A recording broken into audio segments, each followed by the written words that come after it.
বন্ধুরা দেখো, বাজার থেকে কিনে নিয়ে আসা ধনের যে ধনে পাতার মুঠি নিয়ে আসো বা আমি এসেছিলাম তো সেটাকে কি করছি, গোড়াগুলো না এখানে লাগিয়ে দিয়েছি আর উপরের টুকু করে নিয়ে গোড়াগুলো লাগিয়ে দিয়েছি। দেখো তার থেকে কি সুন্দর ধনে হয়েছে।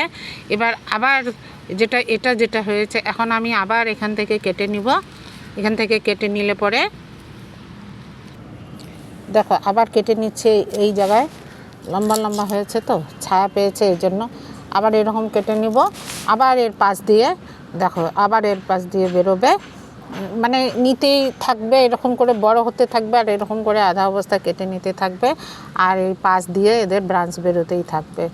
অনেক দিন রাখা যায়। দেখো আমি এরকম করে তখন লাগিয়েছিলাম, এখন কত বড় হয়েছে। এগুলো নিয়ে নিলাম, ব্যাস।